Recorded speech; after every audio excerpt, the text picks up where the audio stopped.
Olá, tudo bem com você? Nós somos amigos de Jesus. Eu sou o Nilson, a minha esposa é a Silmara, e nós estamos participando, né, com vocês dessas devocionais do livro O Caminho do Stanley Jones. Nós, como falei, somos amigos de Jesus, fazemos parte do projeto do Instituto Jesus Cristo, e nós estamos aqui em São Paulo, capital. E nós estamos na semana 19, no domingo, e eu vou fazer a leitura para você. O título é Outra Estrada com um Beco Sem Saída, a Crítica. Nós vamos ler Mateus 7, de 1 a 5. Então, esse texto de Mateus 7, de 1 a 5, ele fala: Não julgueis para que não sejais julgados, porque sereis julgados pelo critério com que julgais, e sereis medidos pela medida com que medis. Por que vês o cisco no olho do teu irmão e não reparas na trave que está no teu próprio olho? Ou como dirás a teu irmão: Deixa-me tirar o cisco do teu olho, quando tens uma trava no teu? Hipócrita, tira primeiro a trave do olho, e então enxergarás bem para tirar o cisco do olho do teu irmão. Outra estrada com um beco sem saída, uma estrada que não é o caminho, criticar os outros. É uma estrada aparentemente atraente, pois a crítica parece proporcionar satisfação em dois sentidos. Primeiro, no sentido de quem é criticado, em quem a crítica é feita para o bem da pessoa. E segundo, no sentido de quem critica para a satisfação de se sentir superior à pessoa que é criticada. É algo que termina por ferir a ambos. Não é o caminho. É o caminho do farisaísmo. Ele termina em justiça própria, não em realização própria.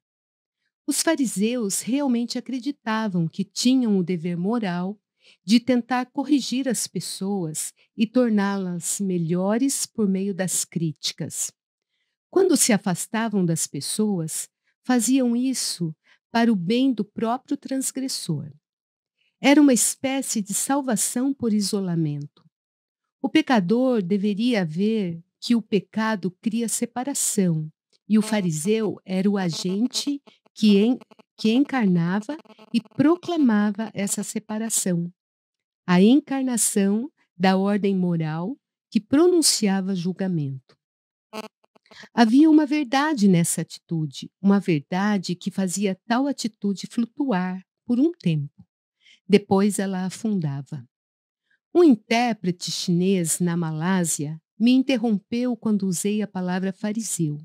Que espécie de mar era esse? Eu poderia ter respondido: o Mar Morto, pois a atitude do farisaísmo produzia apenas frutos do Mar Morto. Jesus advertiu seus discípulos: cuidado com o fermento dos fariseus.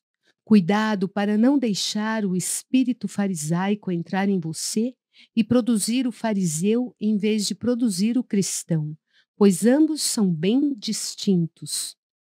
Um bom número de cristãos pensa que nossa missão é fazer uma crítica cristã à vida. Se fosse assim, estaríamos à beira de um vértice do farisaísmo.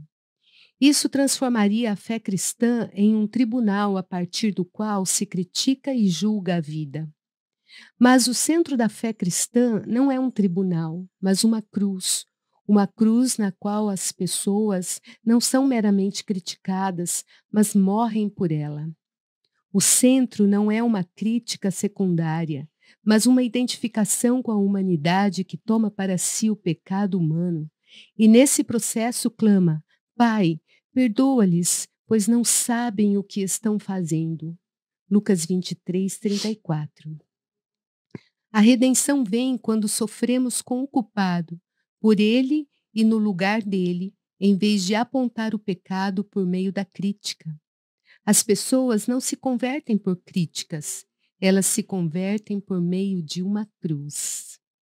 Ó Cristo, eu te agradeço porque não te aproximaste de mim como o fariseu divino, senão eu teria endurecido o coração e me revoltado.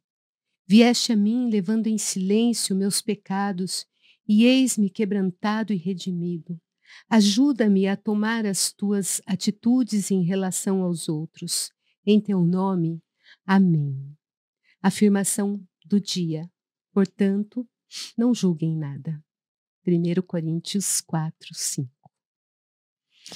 É interessante nessa sequência que nós estamos iniciando, né, hoje, essa semana aí, tratando semana 19, estamos tratando aí sobre a crítica, né? Nós tratamos semana passada sobre egocentrismo e agora sobre a crítica. Interessante quando ele coloca essa questão de que aquela pessoa que é o crítico, né, aquele que fica criticando, há duas coisas que acontecem com ele ali. Primeiro, ele tem aquela falsa sensação de que ele está criticando, então ele está fazendo bem para outra pessoa, ele está ajudando a outra pessoa a corrigir a sua vida e se dar bem.